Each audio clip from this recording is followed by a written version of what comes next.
Hey, the beer ambassador here, Mikhail Woodward, talking about craft beer and all things craft beer.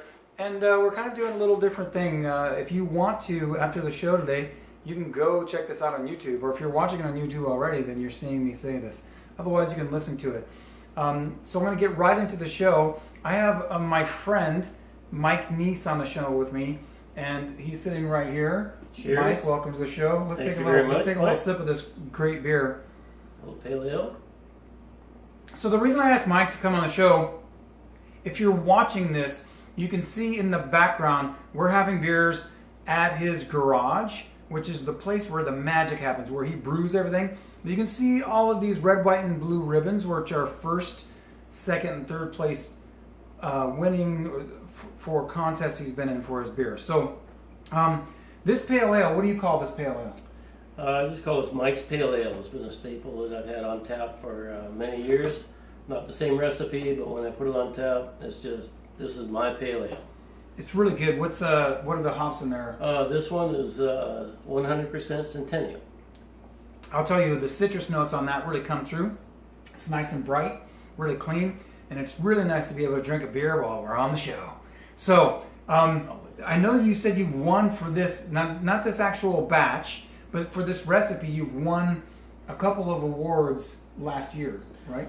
Yeah, I was actually inspired by a recipe that I read in Brewlu magazine, and I believe it was based on a Bell's Two-Hearted clone, which was a surprise to me, but it was all Centennial hops, just one hop.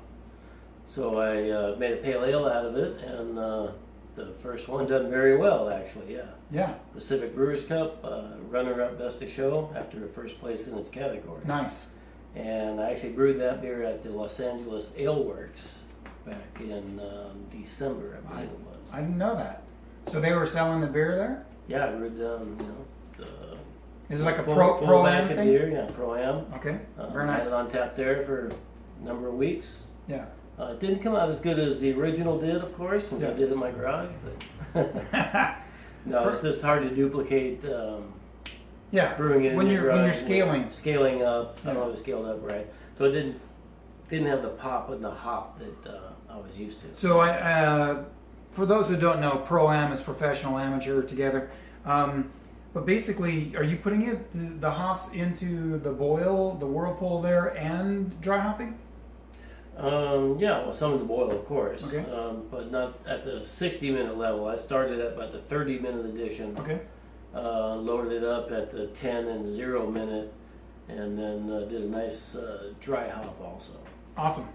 So you might see us running around here because we're doing the video, but you guys listening out there in Radio Land, you won't see it. But we are enjoying this nice pale ale. Did you give it a name, or it's just a clone? No, it's Mike's Pale Ale. Mike's Pale. You did say that. I apologize. I'll never call it Mike's Pale. There's too many differences. I'm with you. So Mike's Pale. The malt bill is a little bit different. I have my own malt schedule. I just kind of followed the hop schedule from that recipe that inspired me in the magazine. I got you.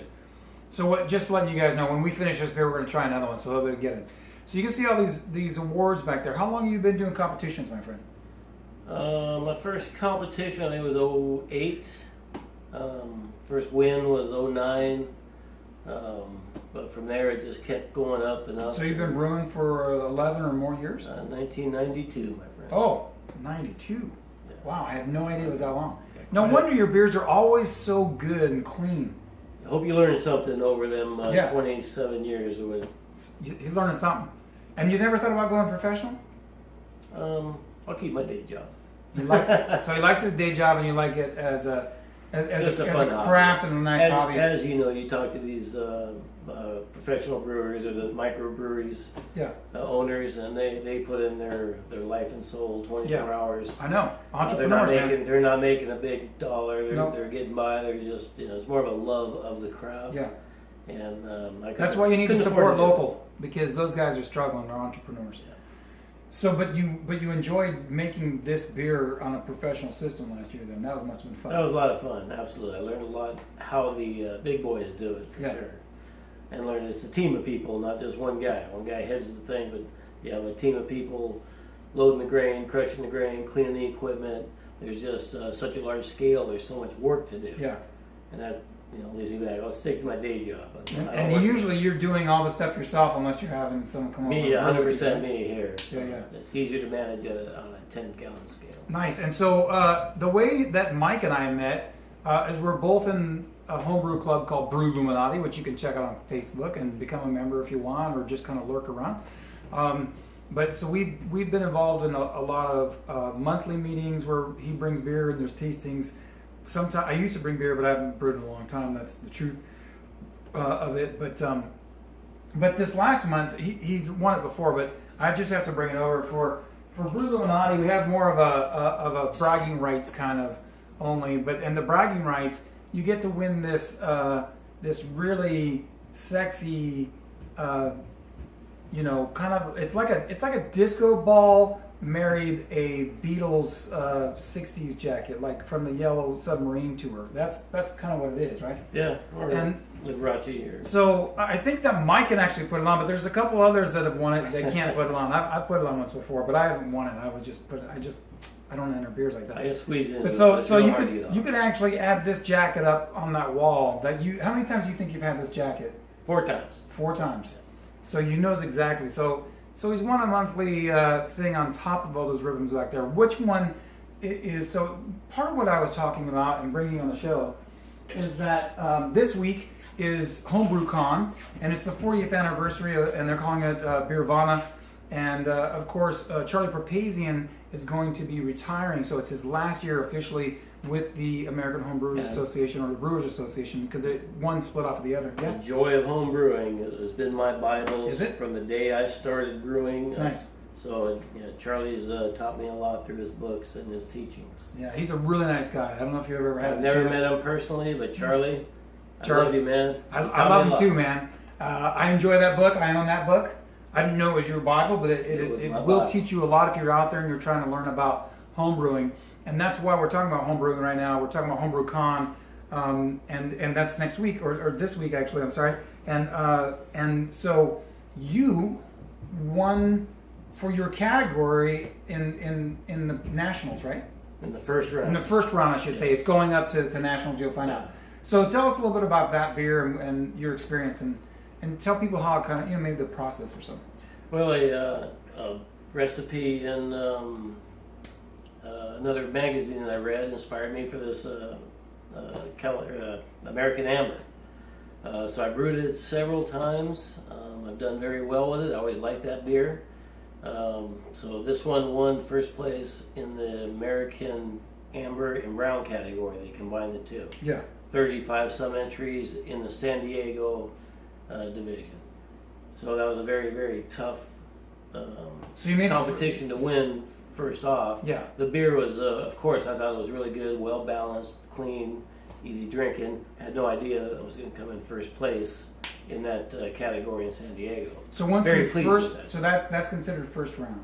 Yes, first round. And then it goes into the national competition. And the first, second, and third place winners from every category, from every judging center, which I think are 12 or 13, I'm not positive, go into the finals. Yeah, I know. That's why the finals are extremely difficult. Yeah, they're extremely. Really, it's tough competition. So we'll find out later this week. I think they announced the winners on the 30th at the there's a big dinner at the end of HomebrewCon. So, well, I wish you luck on that, but it's really exciting to get through first round, especially when you're local here in San Diego. We got a lot of people entering for those locations. I know some people send them to across the country because there's not as much competition. But San Diego is one of the tougher ones. Yeah, so you got through the tough one, so that's a good inclination right there. Yes. Good meter for going on. So I really, really like Mike's pale. Okay. Yep, very clean. It's very clean. It's got a really nice good grain bill, color. good balance to it. It's still, I believe this one's slightly too bitter. Is going to be my only critique on it. Yeah. But otherwise, the hop aroma is there. Nice good flavor. So you might have heard a little bit of air, motor noise in the background. That's because we're sitting next to his fermentation chamber, which I could show you, but it's just a box with an air conditioning thing on there. But I think it's interesting. He's fermenting that recipe that you went for. No, actually, in there is a Belgian single. Oh, that's the single. Yeah. Where you said you're doing Yeah, the red? red again? is in my conditioning keg. Oh, it's in the conditioning keg in the refrigerator. in the refrigerator, and they'll be ready by next week. Yeah. Okay, so there it is. So I think it's time. I know you said another beer, but let's try another beer while you're here. Okay. While I'm here, while you're on the air, and then we'll continue to drink. Because I know you said you had a stout, Oatmeal right? stout. So it's an oatmeal stout. Is there a name to this beer, my friend? Otis.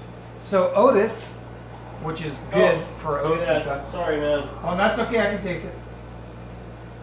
So for those who are listening, what happened is he poured his glass first and not mine, but it kicked on mine. So I have a nice, really nice big head. But it's a nice kind of tannish off-white head, and on yours it's a nice opaque color as well. Mine's a little more brown because it's got a little more of the head there. But when I smell it, I get the sweet oatmeal, kind of chocolate.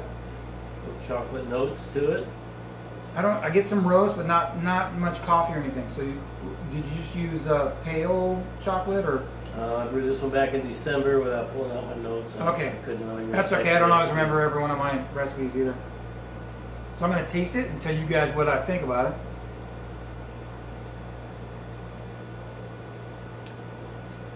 It's nice. I get some nice malty kind of roasted notes. Chocolate is kind of soft there in the back. In the back. And then only 4.5%, just really light, easy drinking.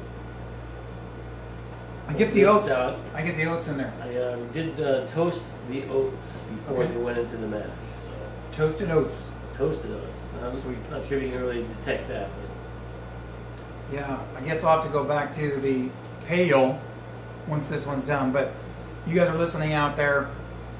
I want to know what brought you into homebrewing. I mean, well, actually, let's go back. What was your first beer and your first gateway beer? Kind of. I mean, what brought you into homebrewing? And you've been doing it for 92, so that's really like you've been doing that for 26 years. Yeah. Well, 92, there weren't many craft beer breweries around. Yeah, if you wanted beer, there were a few. But it's hard to find. But they were very far and few between. Yep. There weren't many brew clubs or brew stores around. But what really led me into it, I was drinking MGD and Coors Light and things like that. But it was before I got married. I met my wife now, and her first birthday we had a dinner party with her parents, and my father-in-law bought her this little brew kit for her birthday. Oh. In 1992. Wow. And I opened it up, or she opened it up, and I seen it was a brew kit, and I looked at him, I kind of laughed and said, "Oh, you didn't buy that for her, you bought that for me." Yeah. And so his birthday was the next month. I brought him a brew kit. Okay. So then he's very competitive, and I brewed a beer, and he brewed a beer. We started doing some research. We did find a club in 92, the Barley Bandits. The Barley Bandits. And nice. Fun Fermentation in Orange was the first brew store that we went to, and that's where they used to meet back in 92. Wow. So as we progressed, we just continued to make more beer and different beers then we went to the Homebrew Fest. I think our first Homebrew Fest was 1994. Okay. It was in Temecula. So you went to the very first one? I think 2 or 3 years into it. I think the first one was. They just had the 20. Oh, that's right, because they just had the 27th year. So it was about 4 or 5 years in. Right. But you were there from. I think it was 94 was our first one. And my father-in-law won the grand prize, which was a full all-grain brewing system. We were just doing extract at the time. Okay. So he won this big system, 3 burners, 3 big kettles. Yeah. All the pumps. That's the main prize that they give out every year now. Yeah, that was a score back then. Yeah. So he got that. I was jealous. Of course, he got this big equipment. He moved up to all grain. So my neighbor was having keg parties, and I worked in a fabrication shop. So I confiscated a couple of his kegs and brought them to my shop. We cut the tops out, welded the fittings in. I bought a couple of burners, a couple of pumps. It took me a few years to build my system to replicate my father-in-law's. And so it took me a while, but then I did. And then I stepped up to all grain. Wow. And so he was brewing a lot more than I was at the time, so I had a lot of catching up to do. But that was he was my inspiration, and he was the one that kept me driving to get my equipment better and bigger. So it's really due because of your girlfriend at the time, now wife, and her father, your father-in-law. He bought her a homebrew kit. Wow, that is cool. Before it was ever popular, before Yeah. the bubble, before everybody was doing it. Okay, so do you still have that same system? You're not brewing on the same system. I have the original bottle right there. Wow. Billington's I can see that. microbrewery. Billington's microbrewery. A box came with the glass fermentation bottle. Wow, that is cool. And some extract and some. Actually, the extract had hops in it. Yeah. Extract and some dry yeast. Does your father-in-law still brew? No, he retired quite a few years ago from everything, and brewing was too much work. Did you get a system? I did. You did, all right. This is the fermentation chamber that he gave me. Okay. So I had to rebuild it a little bit, but Nice. added the brew pie to it, and it just works wonderful. So what's your father-in-law's name? Dan Adams. Dan, thank you, Dan, for bringing Mike into brewing. And so years later, you have this full wall of ribbons. I mean, you gotta have like. He handed the torch off to me. Yeah, so I ran with it. You got like 30, 40 awards up there on the wall. 70 something. Is 70 something? Wow, I don't know. I'm just guessing, but 70 something ribbons. So you've been making some really good beers. Do you get tired of it? Do you still have a passion for brewing? Obviously. Every time my tap handles get dry, I liven up, so I gotta start brewing again. You gotta start brewing. But I'm saying even for the competitions, you still have like an inspiration for those? When I enter competitions, I enter just whatever I have in bottles at the time. Okay. So I don't. You don't go out of your way to target brew anything. I brew what I like to brew. Yeah. I brew what I like to drink, and I bottle what I have on hand at the time, and I put them in the refrigerator. And come competition time, I look in there, see what I have. And Yeah. Do you brew seasonally? I mean, is there anything you make? typically, I don't like brewing in the summertime. It's just too hot. But when my tap handles are dry, You gotta brew. But I'm saying, do you gotta brew do. certain beers for the different seasons? no, like it's not hot, necessarily. I mean, obviously, right now I it's brewed my the beginning of summer, and we got a stout that just kicked. I got my Belgian single in here right now, and it Okay. likes warmer temperatures. Yeah. But it doesn't matter because I'm fully controlled. Well, obviously, we're just hearing that Yeah. little airbox there a little bit ago. So, do you ever like sport the jacket and just walk around and say, "Ha Just a jacket, nothing else. ha"? Well, that's between you I'm and your not wife. telling- That's I'm between not you and your telling- wife. So he's brewing out here in his jacket. All right. So, have you ever made it past the first round before? For the Yeah, a couple years ago, I won a third place for a Southern English Brown, Okay. and I had to send that beer to Texas. Okay. Didn't have to, but that's just the way I was. But you never got past that first round. Right, that one, the third place winner did go into and that was the San Diego year a few years ago. Yeah. Where we were all down there. I don't know. If I you remember. were I was there. there. Yeah, you were there. I was there. there. Yeah, we had We had a great wonderful time. Man, the brew nights, like the club night, is one of my favorite things. Yeah. Just having beer down there and being able to serve it, but just One of the dressing best up and going weekends of around. my life, right? Man, I wish One of them. you're going out there this week because I'm gonna have a good time. Oh, I am. I But, wish I could. But I'll represent for you there. Please do. I don't know if I'll be able to actually go. I'm not sure if I'm going to go into the ceremony or the medals round or not. But I'll let you know if it is. And you win, I'll run up in your stead. At least listen to the broadcast when they're For sure. announcing. Oh yeah. Well, they do that. If people want to listen to I the don't broadcast. expect anything there. That's just a huge. The competition there is extreme. Every one of those are first, second, third place winners. They're very, very good. Yeah. Different set of judges. So, and there's 30 some in each category, and Yeah. they're all winners. So, well, I wish you luck on that. I'm going to ask you, basically, if someone's trying to get into homebrewing, they have a passion for beer, they want to do it. Do you have any recommendations? You just say get started. I mean, I know a lot of people are okay with. Some people just think you have to go all grain. I'm more of an all grain guy, and I tried to do extract batch, but it's okay to start on your stove with a 1 or 2 gallon batch. You know, I think it's really good to start with like a cider or meat to kind of get your feet wet and just do if the you're brewing fermentation. beer, if you're brewing It's not beer, brewing, but you you're wanna- fermenting. you wanna be You're able doing to do beer. fermentation. I don't know, my recommendation would be to start small and start easy. Yeah. Don't brew a Russian Imperial Stout, or don't do a double IPA Oh no. on your I first wouldn't beer. just do an ale. Learn how to do an easy style to make. Yeah. Make it a couple of times until you start making it good, and then progress from there. What was the first beer that you actually brewed? Well, the Billingtons. Do you remember what style it was? Was it like a pale? Or? It was an Australian ale. It was an Australian ale. It was Okay. a light Australian And then when ale. you finally got into all grain, what was the first one that you did? Do you remember? What kind of style? 'Cause All mine, grain, I don't. no, for mine it was I went and brewed with a friend at my homebrew club at that time, which is the Inland Empire Brewers, and my friend Todd, little shout out to Todd there. I got to where we became friends and we brewed like every weekend for more than a year. And I mean, there was a few weekends we didn't, but for almost every weekend, sometimes we do double batches. But you know what the first beer he made me brew was? A Hefeweizen. And I was like, I want to brew a stout. I don't want to brew a Hefeweizen. He's like, no, just learn. And basically, I learned. Well, yes, And a don't year- worry about clarity. But you know, a year later, I won first place at the regionals here Nice. for my Hefeweizen. Right. So it's really good to learn basic beers and be able to work your way up. Learn your styles before you start adding spices and Yeah. fruits and all your other stuff. Too many people want to start off too big, and the first of all, the base beer they make is crappy, Yeah. and you start adding a bunch of fruits to it, it just gets crappier. So you got to learn how to brew a good base style.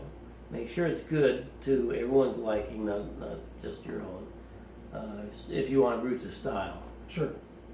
And then start putting in the additions that you want to enhance. Yeah, I think it's a good thing. If you, it's kind of like if you learn the rules of what's proper, then you can bend or break those rules or modify them. I mean, I'm a traditionalist. I stick to the 4 basic ingredients. So I don't put. So you're I more don't- of a I don't Ryan make many. Hodge I don't make many fruit beers or spice beers. I've experimented with coffee, and I've done a fruit beer or two. But for the most part, I like brewing 2 style. And I like having a good, clean. If it's a pale ale, I want Yeah. it to taste like a pale ale. I don't I'm want going it to taste try like- it a little more pale. Absolutely. It's on this one, right? Yep. So you're saying if it's a pale ale, you want to taste the pale ale. If it's something else, you want to taste that. What? So what? I already know, but tell our listeners, what's your favorite style? Well, I'm gonna say pale ale. Pale ale. So it's not. So Right it's then. not an IPA because I know you're a It's big not- IPA fan too. Yeah, well, pale ales, IPAs, Okay. they're in I a know. similar family. They're definitely related. Sometimes the Man, that is a Hops get beautiful overwhelmed. head on that glass. It's a nice white head. It's got good retention, and the clarity on here. This is a nice straw color on this. yeah, in this you beer. know, I strive for the clarity. I've done a couple of any IPAs, but I'm not. I like the flavors of those. I like the mouthfeel. But Yeah. when I look at them, they're just like, I used to make beer like that. But I've spent so many years striving for clarity and how do I get my beers clear and Yeah. looking good and tasting good. It's So do you just filter them? No, I don't filter them. Okay. No, but I've got my own Right. my own Do brewing you use process. finings, or you want to keep it a secret? The secret is really the conditioning kit. Conditioning kit. Yeah, you just store it cold for a couple of weeks, let Yep. everything settle out, Yep. let it clear up on its own. See, I've been doing that for years, but Takes I more didn't time. know. Takes more time. It does take time, but but the my results they'll are clean on their so own. much better. Yeah. So I kind of learned that by mistake. I'm just one guy trying to drink beer and have my beer fridge and put my stuff in the back, and it sits there and it just becomes so clear on its own. Yeah. Now IPAs, of course, you want to serve them fresh. When Yeah, you- but they're when you- good When you if mash they're them right, stored right. boil them right, get the right stuff in there. Whirlflock does wonders. Sure. You are going to get a little cloudiness from the dry hops, especially if you Always. do a lot of dry hops, which I like doing.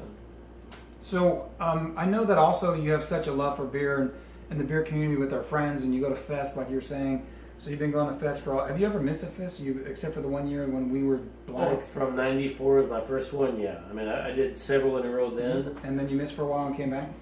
Yeah, I dropped out of I wouldn't say dropped out of the brewing scene, but I kind of Just just took came a step into my back. garage and Yeah. I wasn't going to the club meetings. Okay.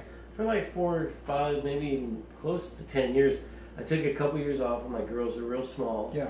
And then when I got back into it, I just stayed in my corner all by myself, brewing, I didn't have a lot of inspiration for like a lot of years, but I almost got out of brewing.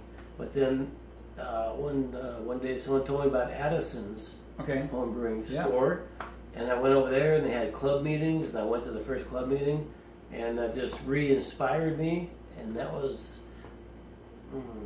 when was that? I was actually, Addison's is before me because I wasn't living in Orange County. I was living in the Inland Empire. I'm going to say the mid-2000s. So I was always going to more beer and stuff, but I heard it was the mid-2000s. But that rekindled my... your passion for the homebrew. I'm glad I didn't lose it. I am too. But I was in my garage with my blinders on, just brewing what I thought was good. And then that's kind of when the bubble just really exploded. The mid 2000s, a lot of breweries were popping up everywhere. Yeah. And started getting real popular. Isn't it? I mean, it's awesome now that we can go. I mean, there's so many breweries around us. It's incredible. You can go. I mean, most people are within 10 miles or less to a brewery. It actually deters a lot of people from brewing because you can buy so much good beer. That's true. Right around in your own neighborhood. Well, I like how you're talking about the beer community, though, that we inspire each other, and that it keeps you going even till now, and you're still going full steam, and now you're in the competition for the nationals. I like my pale ales. I hate to say it, but I like my pale ales better than most of the pale ales out there. It's a good pale. I'm not taking away anything from them. My personal preference. Plus, it's cheaper. Well, it's funner when I agree with the pride, in fact, of making your own beer or something you've made, and then someone really enjoys it. There's nothing like that feeling, So. And everyone has their own preference, but they want to taste my beer and agrees with it. So it's good. But that's why I like it, and so much so that you're in the community. You started your own homebrew fest here at the house. So Hop Fest, which I've been to. Is it 3 years now? Yes. And it's just a great time with your beers for sure, and a bunch of other friends are bringing beers. All and my food, friends that brew beers. We just have a good time. Beers. So many good beers on tap that day. So many good friends come by. It's like a family reunion also of the brewing community. I agree. A lot of people I don't see for a couple of years or at least once a year, and they come over, and it's my pleasure to host something like that, and I'm glad everybody has an awesome time. Awesome. So it sounds like you would suggest if people are interested, they should get into a homebrew club and just start brewing and get the joy of homebrewing and read that Bible, as you say. Hang around people that like to brew, and you'll learn a lot, and you'll get a lot of inspiration. And that's what it takes. It just takes, you get bit by that bug, you get a little inspiration, and you decide you want to do something. Yeah. It's just consistently it's doing amazing what you can do when you decide to jump in. Yeah. Just apply yourself and learn. And it took me a lot of years, but I'm glad I'm at the point that I am now. That's awesome. Well, on that note, we're pretty much to the end of our time here, and I want to say thank you to Mike Niece, who is in the Brewluminati, who is making his own stuff, and he's a member of the American Homebrewers Association, or we say the AHA, and we just gave away a membership to that. So keep listening for more of that kind of stuff, and watch and subscribe on YouTube to the Beer Ambassador. And I'm here every weekday, or every Tuesday, I should say, at 5 p.m. Talking about the world of craft beer. So until next time, drink good beer, eat good food, hang out with good people like Mike here, and drink more good beer. Cheers, my friend. Cheers, my friend. Good night. Ah, that's great beer.